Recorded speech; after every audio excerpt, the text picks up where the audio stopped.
Hello, and welcome to our next session. I have to say this is only the second virtual conference that I've had to facilitate.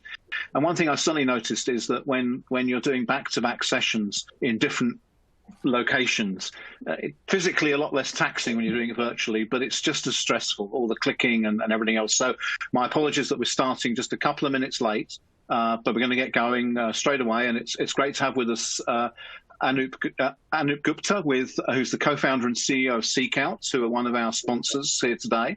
I believe they have a booth where I'm sure there'll be more information available on the kinds of things that Anoop's going to be speaking about. And the issue at hand right now is about data-driven approach to setting and achieving diversity and hiring goals.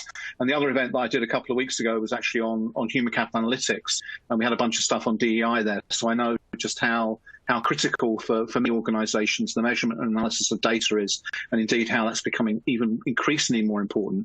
And the current sort of focus on DEI is creating a great opportunity, but also challenges for folk in this field. So delighted you could join us, Anoop, and I'll hand over to you to share your insights on data and hiring.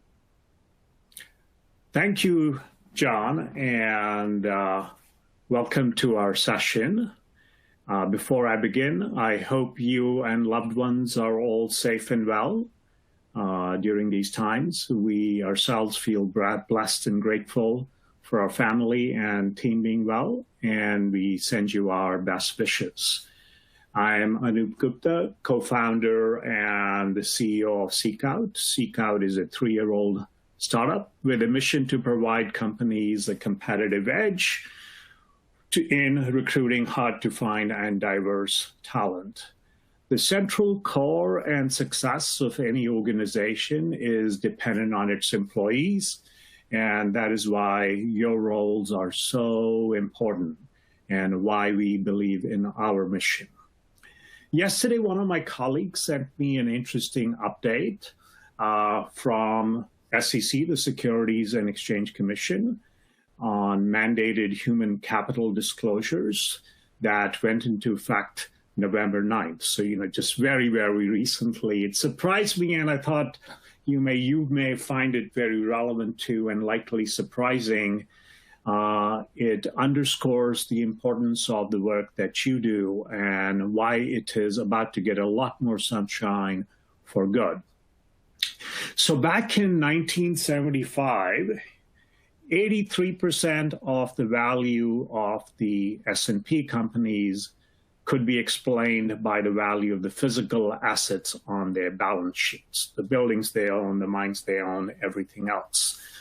However, the interesting thing is that by 2015, only 16% of the value of the S&P 500 could be explained by physical assets, and the remaining 84% was now explained by human capital, exactly the opposite from 1975. So even though human capital is the primary driver of the stock price and value of a company, and yet financial statements required by the SEC until last week did not include any much, beyond number of employees for human capital. And to address this new role of human capital, the requirement that changed the SEC is the disclosure of all material human capital information. And it is expected this is going to include diversity by age, gender, disability, leadership diversity, leadership trust, and a variety of such things. So believe me, diversity will become even more top of mind for your company's leadership, with the sunlight being shown in it. So while, D&I today is top of mind, I feel sometimes there is a lot of discussion and less to, in terms of very concrete action. So in this short session, we'll fly a little closer to Earth as we focus on the concrete. A quick background on myself. I'm a geek and an entrepreneur at heart. I came to this country in 1980 from India. I got a PhD in computer science from Carnegie Mellon. I was a tenured professor of computer science at Stanford for 11 years and sold my first startup which was in the streaming media world, what we're doing right now, to Microsoft in 1997. I spent 18 years at Microsoft, including directly reporting to Bill Gates for 2 years, heading the Skype and Exchange business. And the founding team at SeekOut comes from deep technology, AI, ML backgrounds with over 200 issued patents. Not that it is relevant, but where it is relevant in some senses, people and technology need purpose. And for us, the audience of our efforts is you, the talent and HR leaders and professionals in the human capital business. Our focus is to help your companies find the best people so that the companies realize their visions and missions. So, enough background. If you want to learn more, you can go to seekout.io or you can sign up for a demo there, but we'll get there in a second, okay?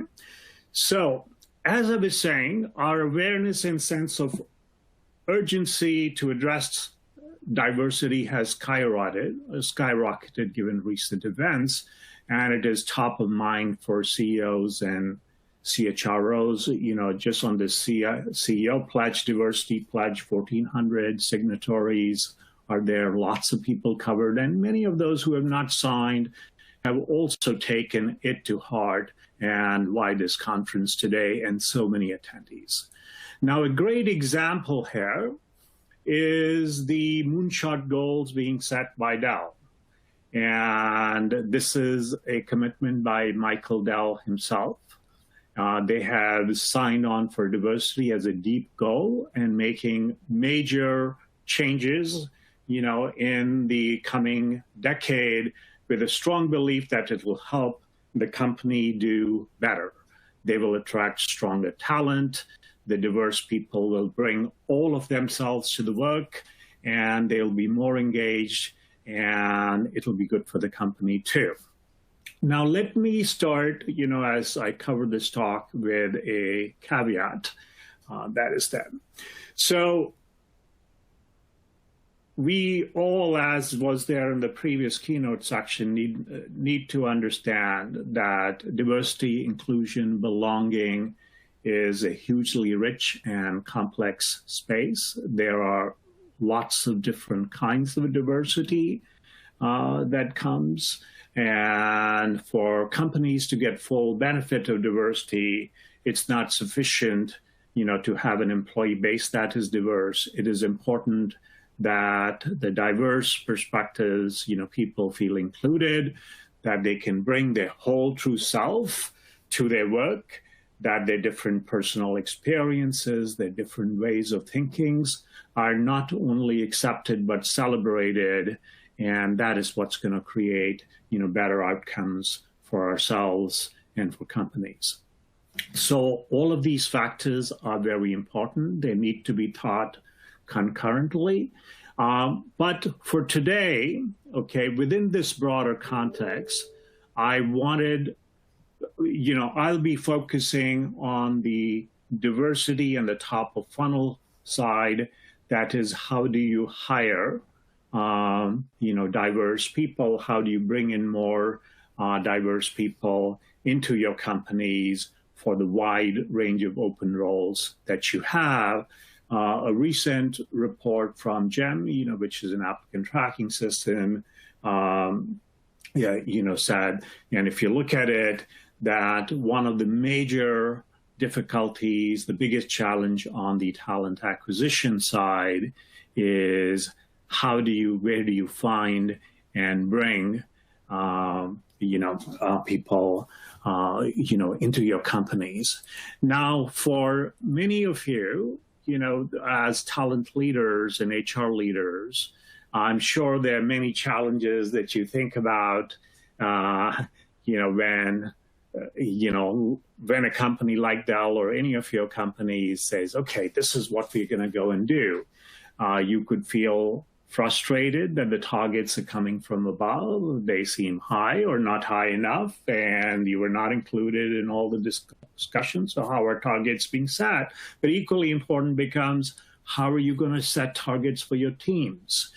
So if you are the talent acquisition leader for a major tech company or a cloud listing, and you say we are going to increase the percentage of people of color by 2%, how do you subdivide it? How do you set standards for your sales teams or marketing teams or development teams or leaderships? And what is that data, and how can you have data drive? And if you're an actual recruiter, on the ground, what actions can you take to actually, make progress?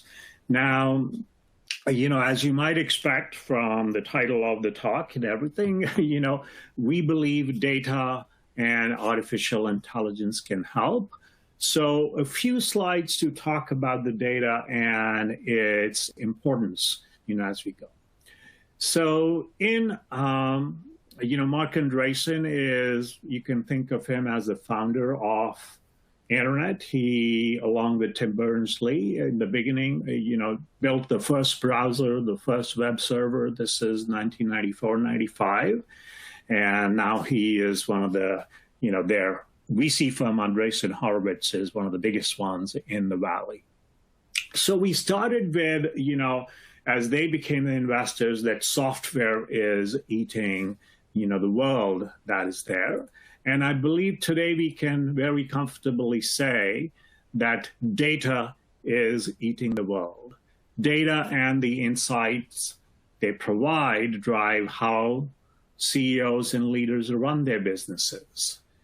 They drive whether our businesses die or survive or thrive. If you think of Amazon, it's in retail, but behind the scenes, it's a massive software insights logistic business that is there. And the same is true for Walmart and all the other companies. And when it comes to self-driving cars, it's all about the data and all the sensors and how you can learn. So when there's big talk about AI, yes, algorithms are important, but it is, do you have good data on the basis of AI? Now, data is not just for all these other companies. If you look at this LinkedIn survey, one of the biggest trends for 2020 is people analytics is going to be very important for the HR and the talent organizations. Full 85% say that. And again, the importance becomes, when you think of this. This is one of a quote I love, and it is by Jim Boxdale. So Netscape is, again, the company that was the first one to focus on the internet, and Marc Andreessen, that I referred, worked at Andreessen, at Netscape, was the co-founder of Netscape. So, what he said is, if we have data, come, let's have a conversation about it. We can have a pragmatic discussion. We may agree, disagree. But if it is all about opinions, then let's go with mine. I'm sure you have experienced that when you go to a business leader, and if it is about opinions, their opinion tends to dominate. But if you go with data, you can be an advisor, you can have a consultation, you can be grounded in that truth. So that is really fundamental to, how we operate. So we're going to switch to a few poll questions now with all this context behind us. And what I'm trying to learn through this interaction is, what kinds of data do you have and where do you get this data? Okay, so let's go to poll question number 1. So the scenario is that, think about, you would like to understand diversity stats, let's say, gender diversity, racial diversity, African Americans, Hispanics, veterans, by marketing. You're trying to set some targets and you say, hey, I'm Microsoft, but what does it look like at Facebook or Google or, Salesforce? How easily is this data available to you? So click very easy, where, you can within an hour go and find that information that is there. Easy, if within a single day you can find it. Hard, someone to ask and they can do it for you. And very hard if you don't know where to start. So please go and make a choice. We'll wait 10 seconds. It's a pretty easy question. do the best approximate thinking. It's a more trend side of it than anything else that I am looking for here. So we see 156 people have submitted. That is fantastic. So now let's look at the data. So what we are hearing is, very few people have easy access to it. And we were looking at the marketing department level. So let's dig in even more deeper. So, all companies with data-driven are hiring a lot of data scientists. And let us say, you want to say at your specific competitor, what does the diversity look like? If you're at Microsoft, what does it look like at Google? Because companies do publish higher level data. Here we're going into detail. Or in your city, wherever you are, you want to know what does the diversity look like in your city? How many diverse, African-American, Black data scientists are there? How easily can you find it? And again, the poll questions are the same. So this is at a next level of detail where we get the data. So, we have 80 submissions. So let's continue on. I'll give a few more, seconds as we get this data. So 120, when we cross 150, I will go there so that, okay, we've crossed. So let's look at these statistics. And I guess it looks even harder for more. A quick one and now another one. So, just data is hard for people and those who are finding it easy. Now I'm going to say, you want to get data by diversity. So you're looking for director of software development, with 15 years of experience, works on, Amazon Web Services, Microsoft Azure, in your city, in the whole country. With COVID, relocation has become easy. So again, give me a quick this thing on what that data looks like. And we'll go because, my expectation is this is going to be similar to, what we are looking at in there. So, good 69. We'll go over when we cross 100 to look at what these statistics, look like. And again, I'm seeing the very easy number going down even smaller and the very hard, increasing even further. That is there. So let's look at the next question. Would it be helpful to have some diversity stats in your role for setting and achieving goals? Okay, and again, the same choices that are there.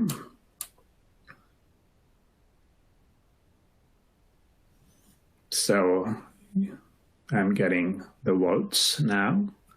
One. So this is now about, the kinds of questions we asked and the kind of data, that we were talking about. If that data existed, how easy is it going to be to get that data? Okay, we have sufficient responses. Let's go and look at it. So, okay, I guess we have a lot of consensus. It'll be very helpful to data. So we will talk about how we might get that data. And the last question I want to ask actually is, do you use, for those who are saying it's easy or semi-easy, do you use any specific tool or service to get such data? And, one of the questions, if you're answering yes, I would like you to do is to go into the Q&A portion of it and type in what tool or service are you using to get such data.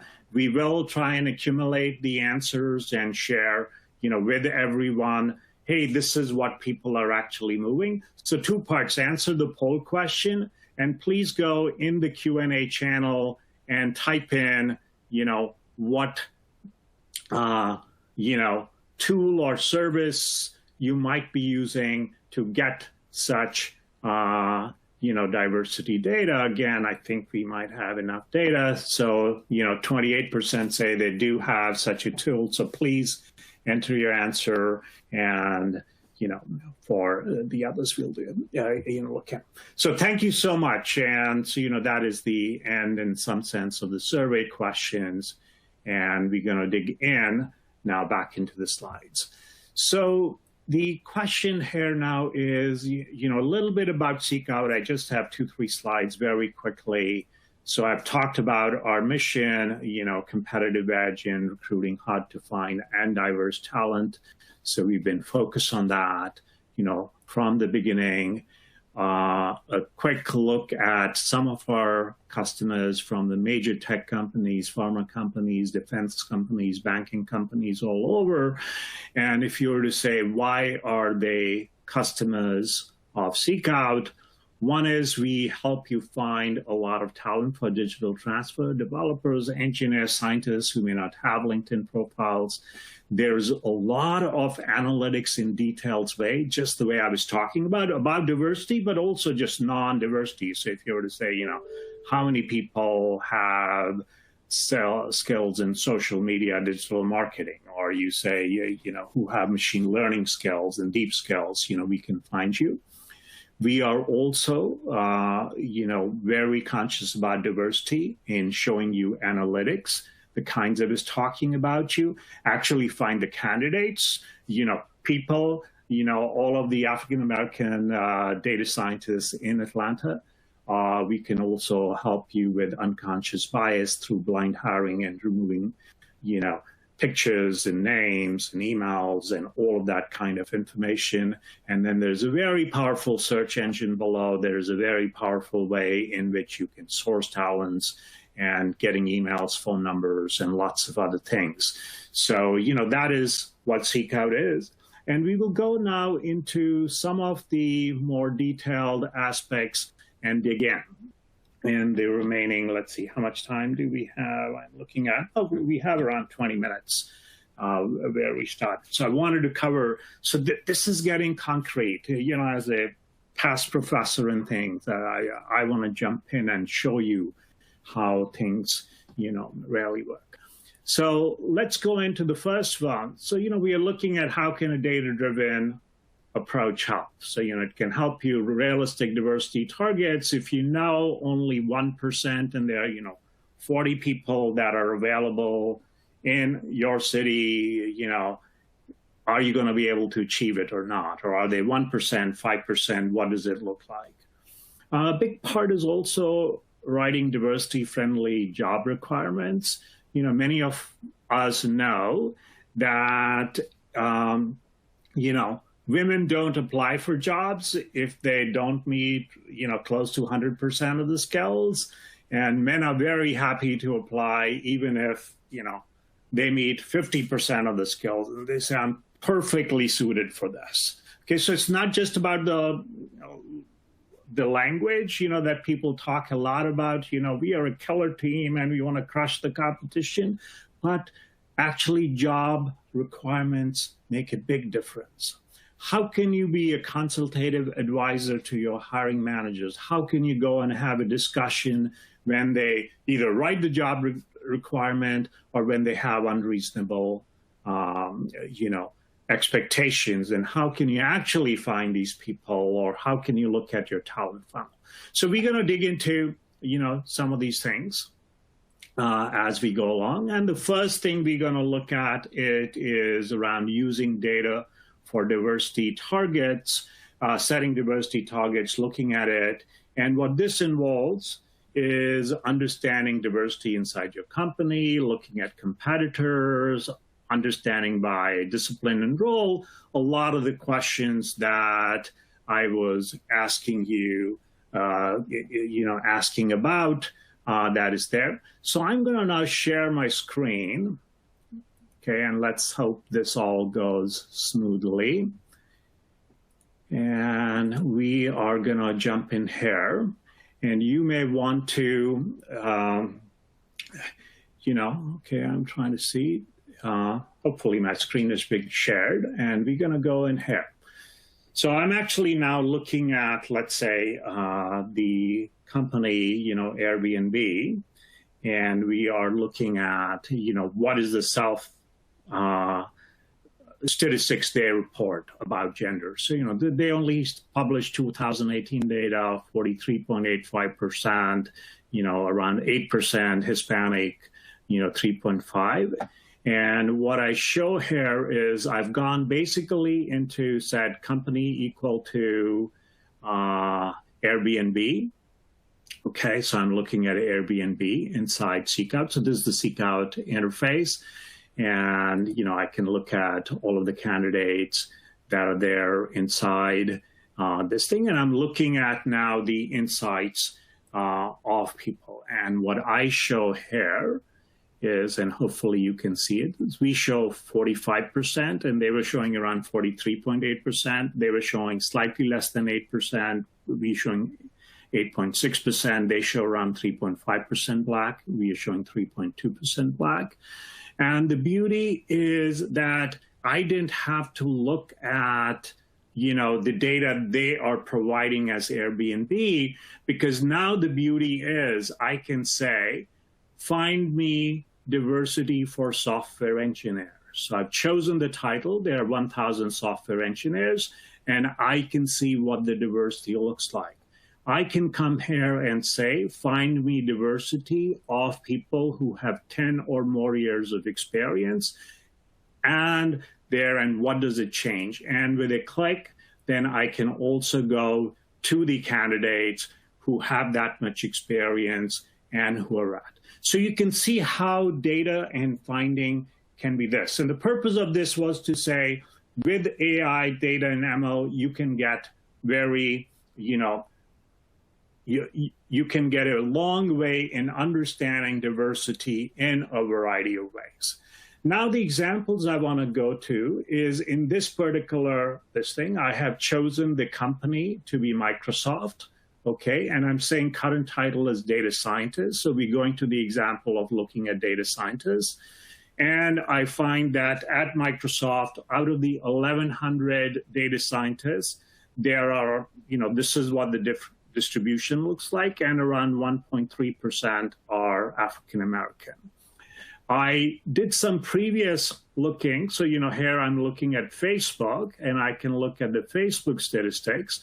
And what we show is there are 0.4% African American, people that are there. So now that starts leading to a comparison where, Facebook could say, how come we have a much smaller number of people?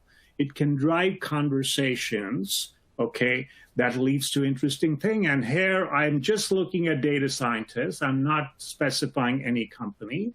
We can see how many data scientists exist across these companies. You can this thing. And we are saying is Black is around 1.6%.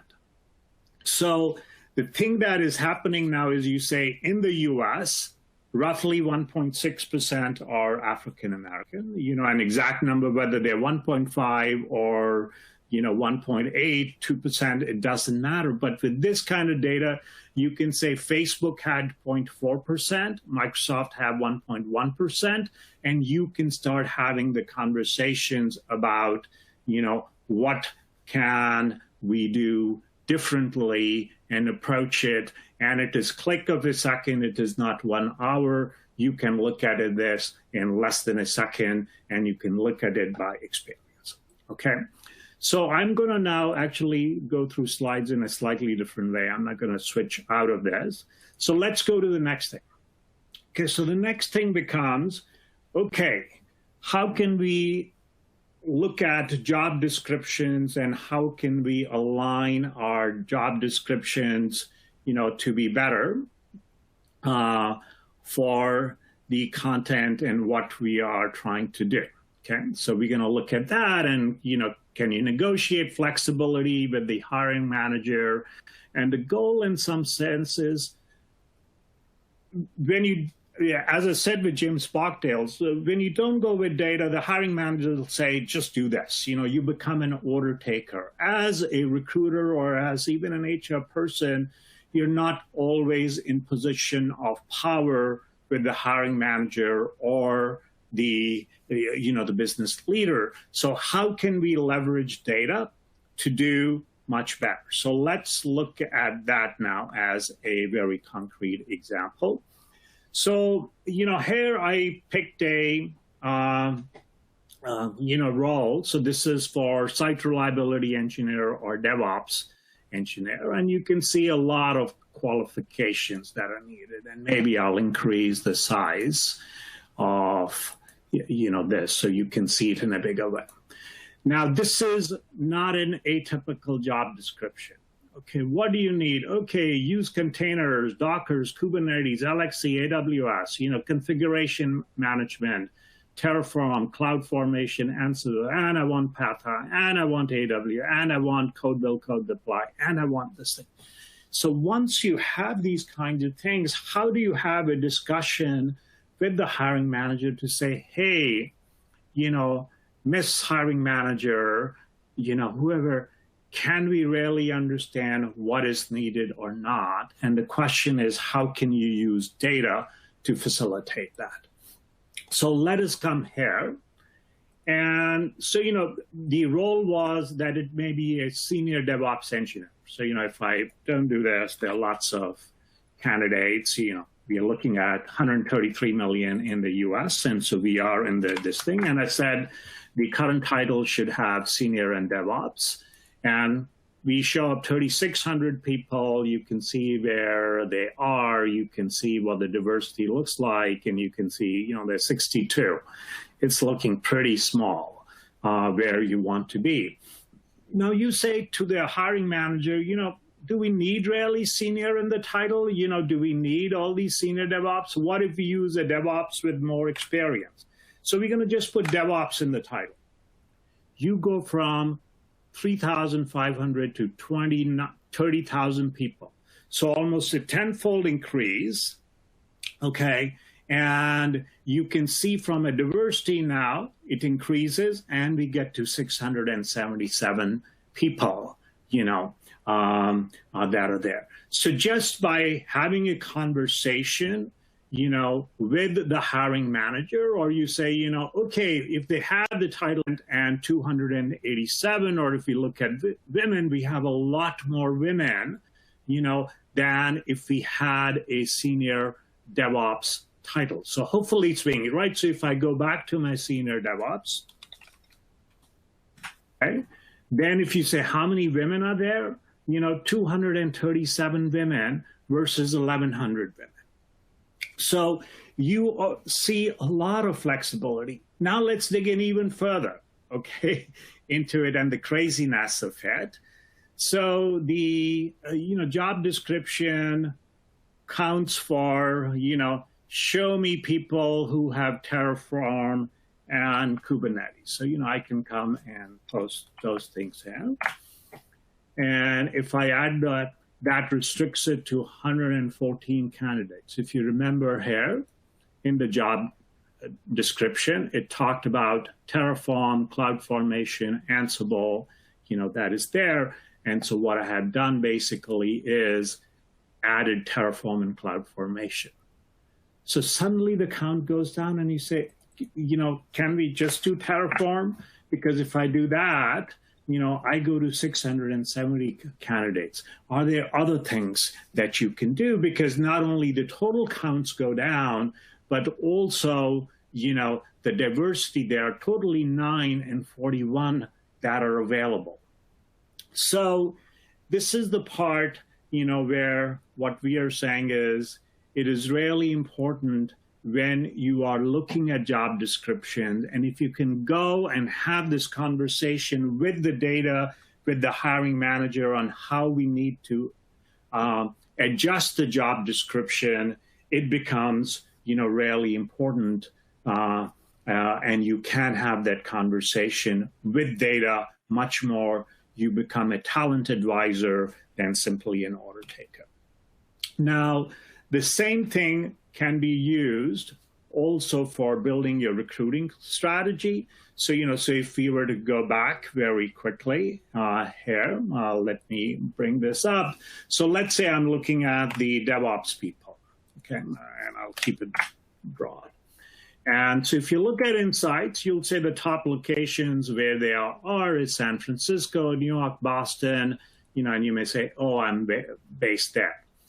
But if I was to look at the African-American people, I very quickly know they're not in San Francisco. They're not in Boston. They are in Washington, D.C. They're in New York. They're in Baltimore. They're in Dallas, Fort Worth, Atlanta. Now, the beauty of this becomes that, especially one of the positives of COVID is we are all realizing that we can be very, people can work remote, people can be productive. So this becomes a way. And then you say, oh, we do have an office in the Washington, D.C. area. Let's look at the candidates in the Washington, D.C. area and be able to go there. So I'm going to stop sharing my screen and let me go back to the slides and where we were. So we were here, okay, and push to audience. So back here. So you can build this thing, and also AI and data can really help you find the right people. Like if you do the traditional way, you say, I'm going to just take the top 100 female names, you find less than 20% and you introduce bias. If you just look at HBCUs, most Black college students didn't go to HBCUs. If you say, I'm just looking at Grace Hopper Conference, most women don't attend Grace Hopper Conference. And you can look across EDGs and everything else. And the final thing I would say is, you can also look at, with systems like ours, basically, you can look at alumni and Boomerang, and you can understand why women are leaving or African Americans are leaving, and what is happening in your applicant tracking systems. You can see, is there a stage, lots apply, or you can find many, but when it comes to on-site, it is dramatically this thing. So there's a question, I'm seeing there are lots of questions, but what if employees choose not to disclose? So this data is not based on employee disclosure. This is based on inference. So for example, for African Americans, we use historically Black colleges and universities. We look at African American sororities, fraternities. We look at National Society of, various societies of Black engineers, Black accountants. We look at the names of people. So, my co-professor, was Kunle Olakuten, and Olakutens come from Nigeria, and 99% of them are African American. So we use lots of signals, lots of data and AI in doing this for you, so that you don't need data from anybody to do all this inferencing. In fact, the point of my first slide showing you with comparison data with Airbnb was we have no data directly from them, but still we can infer quite accurately on what we can do. So this is my last slide. I know I'm running under this thing. So I think there is great opportunity to leverage data and insights to engage leadership. Go with data, okay? And data will make a difference on, the kinds of conversations you're gonna have and the meaningful conversations you're gonna have.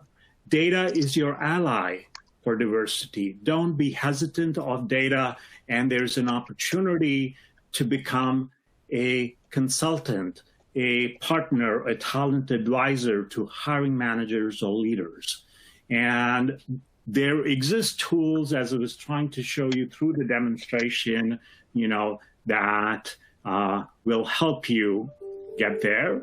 And the final slide, this is the wrong slide, is if you would like to learn more, we can go to SeekOut.io diversity talent. We will love to show you more on what we can do. And we will also send you socks and lovely other things as a work from home kit. So thank you so much. Thank you very much. And John, back to you. Well, socks, what's not to like? So thank you, Anoop. Unfortunately, we are running a little bit out of time. There's a ton of questions there. My understanding is that via your exhibit, folks can go there and they can ask the questions through there, and your people or you will be able to answer them. So I feel like I'm apologising at the end of every piece here about the Q&A issue, and obviously that demonstrates the level of interest. And I know you can see that we've got a huge number there. So my suggestion is go buy their exhibits and submit your questions there. And I'm sure Anoop has a team of folk who can get to that. So thank you so much, Anoop. Thanks for SeekOut. We will answer at the booth. Yep. Please go here. It takes time. We'll spend half an hour with you. It's not a lot of time. And we can go much more specifically into your broader questions. So please sign up here. And if you guys give us this list, we will also try and answer by email all the questions. Yeah. Thank you so much. Really, really appreciate this opportunity to talk to you today. No, really appreciate it. And, the data pieces, like I said, coming off an analytics conference, it's such an important part of DEI.